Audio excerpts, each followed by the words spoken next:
ಇನ್ನು ರಾಜ್ಯಕ್ಕೆ ಬೇಡಿಕೆಗಿಂತ ಹೆಚ್ಚು ಗೊಬ್ಬರವನ್ನ ಕೇಂದ್ರ ಸರ್ಕಾರ ಕೊಟ್ಟಿದೆ. ದಾವಣಗೆರೆಯಲ್ಲಿ ಮಾಜಿ ಸಚಿವ ಎಂಪಿ ರೇಣುಕಾಚಾರ್ಯ ಹೇಳಿಕೆ ಇದು.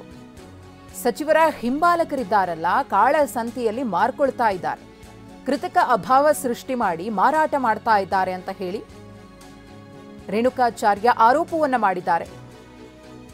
ಒಂದು ಕಡೆ ರೈತರಿಗೆ ರಸಗೊಬ್ಬರವನ್ನು ಒದಗಿಸುವಲ್ಲಿ ಸರ್ಕಾರ ವಿಫಲವಾಗಿದೆ ಅಂತ ಹೇಳಿ ಆರೋಪವನ್ನು ಮಾಡುವುದರ ಜೊತೆಗೆ ಯಾವ ರೀತಿಯಾಗಿ ಇಲ್ಲಿ ಗೊಬ್ಬರ ಕಾಳಸಂತೆಯಲ್ಲಿ ಮಾರಾಟವಾಗ್ತಾ ಇದೆ, ಒಂದಷ್ಟು ಮಂದಿ ಅದನ್ನ ಹೇಗೆಲ್ಲ ದುರ್ಬಳಕೆ ಮಾಡಿಕೊಂಡಿದ್ದಾರೆ ಅಂತ ಹೇಳಿ ಎಂಪಿ ರೇಣುಕಾಚಾರ್ಯ ಅವರು ಆರೋಪಿಸುವ ಮೂಲಕ ಗೊಬ್ಬರದ ಕೃತಕ ಅಭಾವದ ಬಗ್ಗೆ ಒಂದಷ್ಟು ಸ್ಫೋಟಕ ವಿಚಾರಗಳನ್ನು ಬೆಳಕಿಗೆ ತಂದಿದ್ದಾರೆ. ರೈತರು ಹೋರಾಟವನ್ನ ಮಾಡ್ತಾ ಇದ್ದಾರೆ, ಗಂಟೆಗಟ್ಟಲೆ ಕ್ಯೂ ನಿಲ್ತಾ ಇದ್ದಾರೆ ಯೂರಿಯಾ ಗೊಬ್ಬರಕ್ಕೋಸ್ಕರ, ಆದರೆ ಅಗತ್ಯಕ್ಕೆ ತಕ್ಕಂತೆ ಸಿಗ್ತಿಲ್ಲ ಅನ್ನೋ ಆಕ್ರೋಶ. ಕೇಂದ್ರ ಸರ್ಕಾರ ಗೊಬ್ಬರ ಕೊಟ್ಟಿದ್ದೀವಿ 8.39, ರಾಜ್ಯ ಸರ್ಕಾರ 7,07.8 lakh metric ton 7.8 lakh metric ton ನಾವು ರೈತರಿಗೆ ವಿತರಣೆ ಮಾಡಿವಿ ಅಂತೇಳಿ ದಾಖಲೆ ಇದೆ. ಇವ್ರು ಕೇಳಿದ ಕೇವಲ 6.30, ನಾವು ಕೊಟ್ಟದ್ದು 8.39. 7 ಲಕ್ಷ ಮೆಟ್ರಿಕ್ ಟನ್ ಗೊಬ್ಬರ ವಿತರಣೆ ಆಗಿದ್ದಾರೆ. ಆದರೆ ಬೇಡಿಕೆ ಇದ್ದದ್ದು ಕೇವಲ 6.30 ಗೊಬ್ಬರ ಎಲ್ಲಿಗೋತು? ಕಾಳಸಂತೆಯಲ್ಲಿ ವ್ಯವಸ್ಥಿತವಾಗಿ ಈ ರಾಜ್ಯದ ಕಾಂಗ್ರೆಸ್ ಸರ್ಕಾರ ಅವರ ಹಿಂಬಾಲಕರಿಗೆ ಕೃತಕ ಅಭಾವವನ್ನು ಸೃಷ್ಟಿ ಮಾಡಿ ರೈತರಿಗೆ ಗೊಬ್ಬರ ಸಿಗ್ತಾ ಇಲ್ಲ, ಯೂರಿಯಾ ಸಿಗ್ತಾ ಇಲ್ಲ.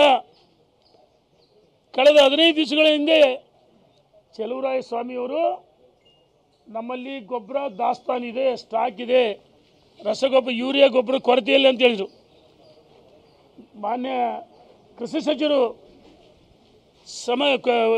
ಗೊಬ್ಬರ ಇದೆ ಅಂತ ಹೇಳ್ತಾರೆ. ಮುಖ್ಯಮಂತ್ರಿಗಳು ಕಳೆದ 3 ದಿವಸಗಳ ಹಿಂದೆ ಈಗ ಎಚ್ಚರಾಗಿತ್ತು ಮುಖ್ಯಮಂತ್ರಿಗಳಿಗೆ. ಅವರು ಕೇಂದ್ರ ಸರ್ಕಾರಕ್ಕೆ ಪತ್ರ ಬರೀತಾರೆ, JP ನಡ್ಡಾರವರಿಗೆ.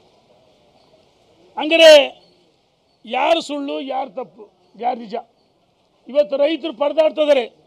ಹಳ್ಳಿಗಳಲ್ಲಿ ರೈತರು ನಮಗೆ ಕೇಳ್ತಿದ್ದಾರೆ, ಭಾರತೀಯ ಜನತಾ ಪಾರ್ಟಿಯವರಿಗೆ, ನಮಗೆ ರಸಗೊಬ್ಬರ ಸಿಗ್ತಾ ಇಲ್ಲ, ಯೂರಿಯಾ ಗೊಬ್ಬರ ಸಿಗ್ತಾ ಇಲ್ಲ, ನೀವು ನಮ್ಮ ನೆರವಿ ನಾವು ಧಾವಿಸ್ಬೇಕಂತೇಳಿ ರೈತರು ನಮಗೆ ಕೇಳ್ತಿದ್ದಾರೆ. ಭಾರತೀಯ ಜನತಾ ಪಾರ್ಟಿ ಪ್ರತಿಪಕ್ಷವಾಗಿ ನಾವು ನಮ್ಮ ಕರ್ತವ್ಯವನ್ನು ಮಾಡ್ತಾಯಿದ್ದೀವಿ. ನಿನ್ನೆ ದಿವಸ ಹೊನ್ನಾಳಿಯಲ್ಲಿ ಸಹ ಬೃಹತ್ ಪ್ರತಿಭಟನೆ ಮಾಡಿದ್ವಿ.